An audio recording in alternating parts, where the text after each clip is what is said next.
Centre صاحب، آج تو کیونکہ آپ سے ہمیشہ ہماری 26ویں آئینی ترمیم ہو، 27ویں ہو یا 28ویں آنی کو ہے، اس پر تو بات ہوتی ہی ہے، لیکن جو دیگر عدلیہ کے معاملات ہیں، جو ساری چیزیں تبدیل کی گئیں، اس پر بھی آپ کی رائے بڑی اہم ہے۔ آج ہم نے دیکھا کہ وفاقی وزیر قانون اعظم نذیر تارڑ صاحب نے جو ہائی کورٹ کے جج صاحبان کے حوالے سے بتایا کہ پہلی بار ہو رہا ہے کہ انٹرویو کر کے ہائی کورٹ کے جج صاحبان کو تعینات کیا جائے گا۔ انہوں نے کہا 7 رکنی کمیٹی بھی تشکیل دے دی گئی ہے، اور نہ صرف تعیناتی کے لیے انٹرویو ہیں، بلکہ انہوں نے کہا کہ ایک طرح سے جو ان کی پرفارمنس ہے وہ بھی یہ کمیٹی ویٹ کرے گی، اور اگر کسی کی پرفارمنس اچھی نہ ہوئی تو پھر وہ سفارش بھی دے سکتی ہے انہیں برطرف کرنے کا۔ میں آپ سے یہ جاننا چاہوں گی کہ کیا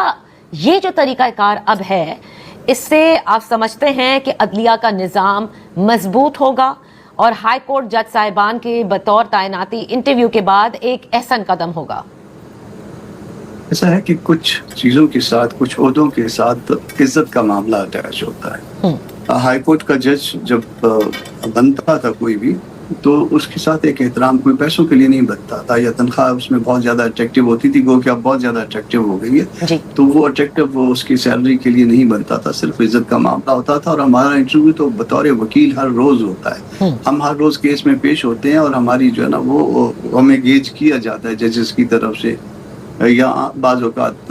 ہمارے اپوننٹس کی طرف سے، بعض اوقات جو ہے نا وہ عام پبلک کی طرف سے بھی، تو وہ ایک گیج کرنے کا عمل جو ہے وہ جاری رہتا ہے ہمارے حد تک، وکلا کی حد تک۔ اور اسی طرح لوگ جوڈیشری سے جو لوگ آتے ہیں تو ان کے بھی جو ہے نا ریکارڈ مینٹین ہوا کرتا ہے۔ اب یہ نیا طریقہ جو ہے وہ اختیار کیا گیا، اللہ کرے کہ یہ بہتر ہو، مگر ہم یقیناً اس کے لیے دعا کر سکتے ہیں۔ دعا سے پہلے دوا ضروری ہے، اور جو دعائیں ہم نے جو اس سے پہلے کی ہیں اس کا نتیجہ کوئی نہیں نکلا۔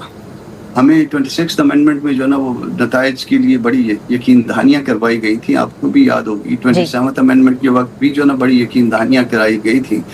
کیا عدلیہ کا جو جس نمبر پہ تھی ہماری دنیا کی عدلیوں کے دوڑ میں، کیا عدلیہ ہماری پاکستانی عدلیہ اس سے کوئی اوپر آ گئی ہے؟ کیا کوئی ایسی جوہری تبدیلی آئی ہے جس کو ہم کہہ سکیں کہ یہ جوہری تبدیلی جو ہے نا یہ دیکھیے یہ حکومت کا کارنامہ ہے، یا ان امینڈمنٹس کا جو ہے نا نتیجہ ہے؟ تو اگر تو وہ کچھ ایسی چیزیں آ گئی ہیں پھر تو سر آنکھوں پہ، اور اگر نہیں آئی ہیں تو اس کا مطلب ہے کہ فیلئر ہے ہمارے پاس۔ سر سب سے امپورٹنٹ جہاں ایک انڈیپینڈنٹ جوڈیشری کا ذکر ہے، وہیں سب سے زیادہ جس چیز کو عذر بنایا گیا تھا جب پہلی مرتبہ ترمیم ہو رہی تھی کہ پینڈنسی بہت ہے۔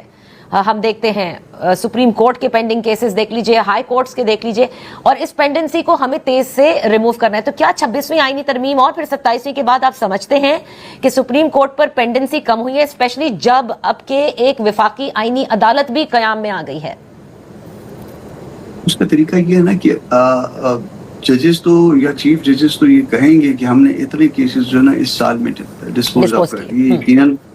یقیناً وہ ٹھیک کہہ رہے ہوں گے، مگر کیا اس حوالے سے عام پبلک میں کوئی اطمینان پایا جاتا ہے؟ عام وکلا میں کوئی اطمینان پایا جاتا ہے؟ اگر کوئی چاہے کہ اس کا کیس جو ہے نا وہ کوئی 10 15 20 دن مہینے کے بعد فکس ہو جائے اعلیٰ عدلیہ میں، بہت اعلیٰ عدلیہ میں، تو کیا یہ ایسا ممکن ہے؟ بہت مشکل سے ایسا ممکن ہوا کرتا ہے۔ اور جو لائفرز ہیں اس وقت، ان کی باری جو ہے وہ 2022 سے پہلے کے جو ہے نا وہ آ رہے ہیں، یعنی 4 سال 5 سال وہ یہاں پہ گزارتے ہیں سپریم کورٹ میں، تو دن ان کی جو نا باری آتی ہے۔ اسی طرح سے سول سائڈ پہ بھی 3-4 سال کے بعد جو نا باریاں آ رہی ہیں، ماسوائے چند ارجنٹ کیسز کے،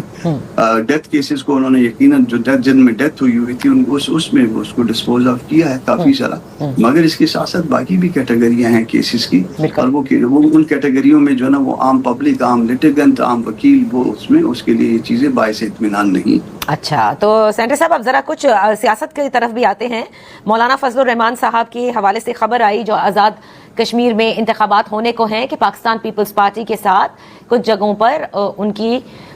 شاید سیٹ ایڈجسٹمنٹ ہوئی ہے، یا ان کو ایٹ لیسٹ دعوت دی ہے، اور پھر انہوں نے کہا ہے کہ وہ اپنی جماعت سے ڈسکس کر کے بتائیں گے۔ ذرا اس پر روشنی ڈالیے گا کہ کیا واقعی پاکستان پیپلز پارٹی کے ساتھ کہیں سیٹ ایڈجسٹمنٹ ہو رہی ہے، یا ابھی اس پر فیصلہ ہونا باقی ہے؟ آزاد کشمیر کی حد تک سیٹ ایڈجسٹمنٹ ہوئی ہے، اور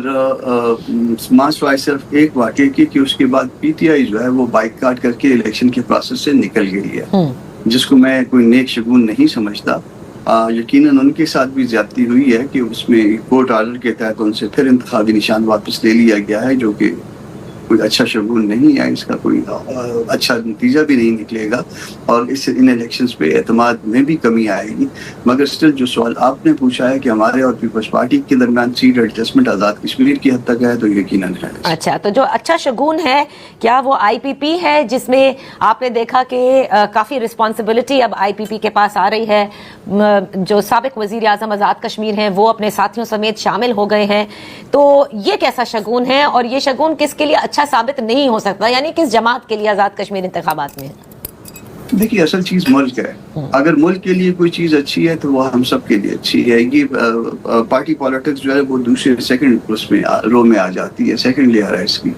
پہلی بات یہ ہے کہ ملک کے لیے کیا اچھا ہے اور کیا ملک کے لیے اچھا نہیں ہے. ملک کے لیے فیئر اور فری الیکشن اچھا ہے, ملک کے لیے دستور کے اوپر عمل کرنا اچھا ہے, ملک کے لیے ایک آزاد ماحول میں الیکشن میں جانا اچھا ہے. وہ یہ سب کچھ نہیں ہو پا رہا, اس کے نتائج جو ہے وہ اچھے نہیں نکلیں گے. باقی کوئی پارٹی بینیفیشری ہو سکتی ہے, ہم نے اور پیپلز پارٹی نے اتحاد کیا, اس کا بینیفٹ ہم کو بھی مل سکتا ہے, پیپلز پارٹی کو بھی مل سکتا ہے, اور پارٹیاں اس طرح سے بینیفٹ صورتحال کا لے سکتی ہیں. صحیح. مگر سوال یہ ہے کہ کیا سب کچھ ملک کے لیے اچھا ہے, اس کا جواب چاہیے.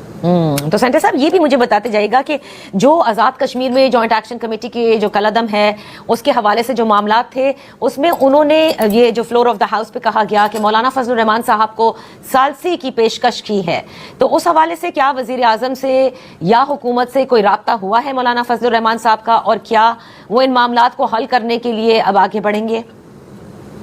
جیک کی طرف سے خطوط لکھے گئے, اس کے بعد رابطے بھی ہوئے, ایون آج بھی رابطہ ہوا ہے, کل بھی رابطہ ہوا تھا, کئی دفعہ مسلسل رابطہ ہوا ہے, مگر یہ 50% پہ معاملہ اڑا ہوا ہے. یعنی ایک طرف سے جو ہے وہ ہمیں جو ہے یہ کہا جا رہا ہے کہ آپ ثالثی کے لیے آگے بڑھیے, مگر جب حکومت کی طرف سے حکومت کی کورٹ میں گیند ڈالی گئی تو حکومت کی طرف سے کوئی پازیٹیو رسپانس نہیں آیا, یا ایون حکومت کے پیچھے جو حلقہ ہوتا ہے اس کے ان کو بھی یہ میسج کیا گیا کہ اس میں ہم اگر وہ کریں, اگر آپ کا بھی اعتماد ہے, کیونکہ جب ثالثی کی جاتی ہے تو دو فریقوں کے درمیان ہوتی ہے, کسی ایک فریق کے کہنے پہ یا ایک فریق کے جو نا کیس لے کے نہیں آتے, تو وہ دوسرا فریق جو ہے وہ شاید اس سے اوائڈ کر رہا ہے. لیکن خواجہ آصف ہوں یا دیگر جو حکومتی وزراء ہیں, انہوں نے تو اس بات پر, یعنی طارق فضل چودھری صاحب نے بھی خوش آمدید کہا تھا کہ ان کے مولانا صاحب کی سب رسپیکٹ بھی کرتے ہیں, اور ظاہر ہے کہ معاملات اگر افہام و تفہیم سے حل ہو جاتے ہیں تو اس سے بہتر تو کوئی اور بات ہو نہیں سکتی. نہیں, وہ یقیناً رسپیکٹ بھی کرتے ہیں اور یہ بات لاؤڈلی کہتے بھی ہیں, مگر وہ جب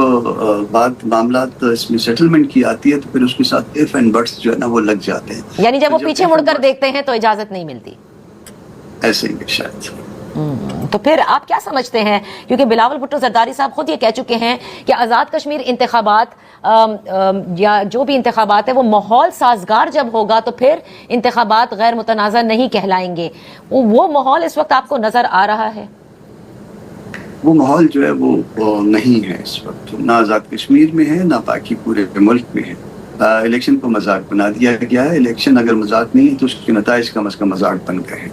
میں ایک الیکشن جو ہے نا وہاں پہ ری پول ہوا تھا, ری پولنگ ہوئی تھی اور سپریم کورٹ کے حکم کی, اور اس میں 15 پولنگ سٹیشنز پہ جو ری پول ہوا تھا, اس 15 پولنگ سٹیشنز کے جو نتائج آئے تھے ان پہ جو ڈیٹ لکھی گئی تھی اس پہ 2 لوگوں کے فی پولنگ سٹیشن پہ سائن ہوتے ہیں, وہ جنرل الیکشن سے پہلے کی ڈیٹ لکھی گئی تھی. یعنی اگر فروری 2024 میں الیکشن تھے, 8 فروری کو الیکشن ہوئے تھے, تو اس پہ 4 فروری شاید ڈیٹ لکھی گئی تھی. تو یہ حالت اگر یہ ہو اور اس کے ساتھ پھر بھی اسٹل جو ہے نا وہ ریزلٹ مینٹین ہو رہے ہو, تو ہم اب سر پکڑ کے نہ بیٹھیں تو کیا کریں. صحیح, بہت بہت شکریہ سینیٹر کامران مرتضیٰ صاحب.